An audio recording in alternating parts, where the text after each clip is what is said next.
Your pet at home while you set off on a holiday with your family can be an emotional and financial burden, which is maybe why the use of pet passports has risen by 50% over the past 5 years. Yes, one owner who refuses to leave her pet at home is Miss May Wong, whose cockapoo, Miss Darcy, has travelled over 25,000 miles around the world with her. Yes, we'll be hearing all about their trips abroad in just a moment.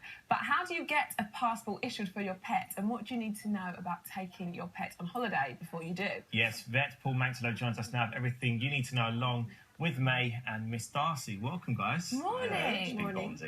I know everyone has. I'll just sort of use her as part of this Absolutely. Mr. Bond thing. Gorgeous dog, absolutely gorgeous dog. Now, it seems like we said it's risen in the past 5 years. Everyone wants to take their pets away with them. Yeah, absolutely. It's becoming really, really popular. And, you know, you kind of, you can't help but think it's a great thing. You know, if a family's going to the south of France camping, why wouldn't you want to take the dog? But I think we just have to really make sure that people's motivation's in the right place. Yes, so, of course. you know, is it a benefit for the pet to go on holiday, or is it simply a case of, well, I'm going to miss them, so I kind of want them along with me? So you've got to kind of really think about it before you plan it. For sure. How easy is it to take your dog or your cat on holiday with you, Paul? There's a process you go through. I wouldn't say it's necessarily really easy, but once you know the steps and you prepare, I think you get on the right track. So there's three main things that you absolutely need to do before you take them away, and one of them is getting a passport, which we're going to have a look at later. But you do preparation is the key thing to plan. Okay. Wow. Now, May, sorry, I know that you've taken Miss Darcy over 25,000 miles around the world. A very, very well-travelled dog. How does it work on a flight? How does, obviously I know that sometimes the dog's not been with you, which you didn't like, but how does it work? Does Miss Darcy sit on your lap? How does it happen? Well, it depends on the airlines, and they're all quite different. Okay. The ones in Europe are probably a lot more lenient. So flying out of the UK is a really difficult option, so we don't. Right. We actually go onto the continent via ferry, via train, on the Eurotunnel, not the Eurostar, because they don't allow pets on.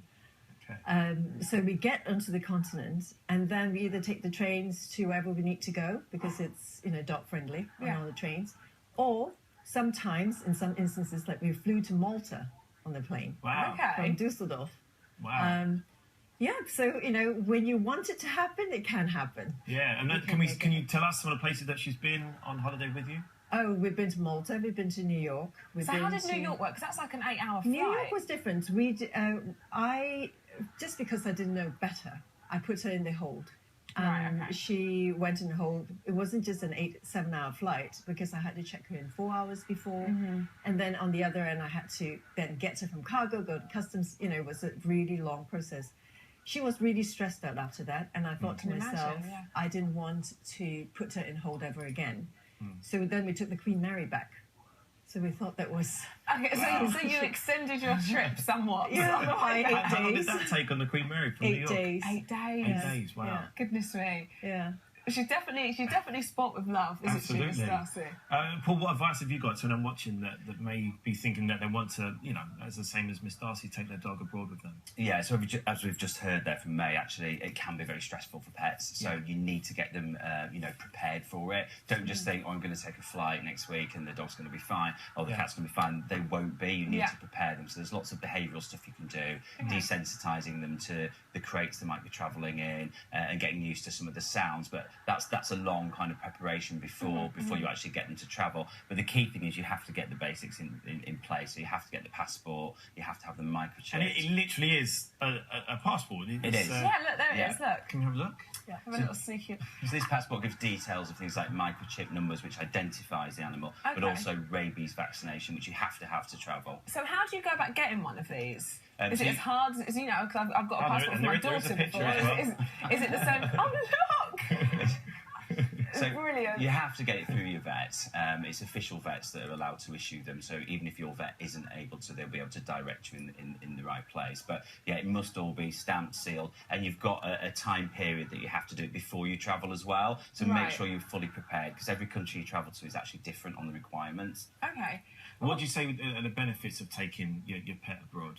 Paul? So, you know, some holidays, I think absolutely, you know, it fits, doesn't it? Like I said before, going a family holiday to the south of France where you get dogs will be running around in the countryside on a beach, fantastic. But, you know, a shopping trip to New York, I would potentially question that and think, is that the right thing for a dog?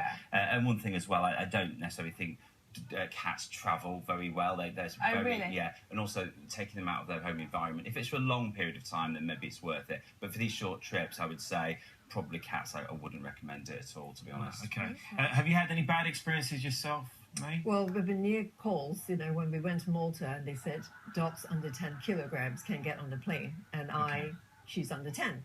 Right. So with the bag, it was altogether just 10. But when they saw her size, they just said, she can't be on the plane. I go, but she is under 10 kilograms. So, you know, it went on for a while. And did she get on the plane? She did get on the plane. I think the whole plane cheered when we got on. Can I ask as well, sorry to go into too much detail, what happens when she needs to go to the toilet? Yeah, well, how does that happen? She's toilet trained. You know, she's so house she'll trained. hold She will it. hold.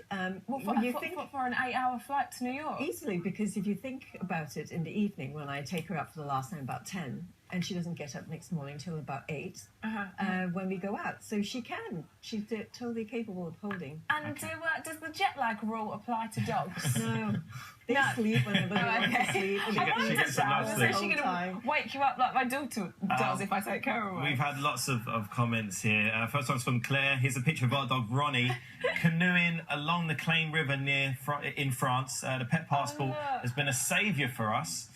Linda says we've just returned from France after 4 weeks in our motorhome with our dog Honey.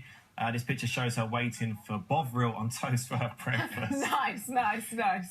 And here from Karen, we've got the holiday home in France, so we take our Westie away regularly. This is Safi on a part of the roof whilst exploring the premises. She's always on the lizard hunt. Now, mate, is there anywhere else you want to take Miss Darcy in the world? In the world? I would go back to the States again. Yeah, I want to go to LA with her. Okay. She's going to be an LA girl. LA, Venice Beach. Yes. I can see her hair in the wind now. Good stuff. Listen, Paul, May, thank you so much for coming to see us today. And Miss Darcy as well, thank you. Thank you. She's beautiful. Lovely, yeah, for sure. Thank you, guys. Thanks, guys. Okay, now still to come from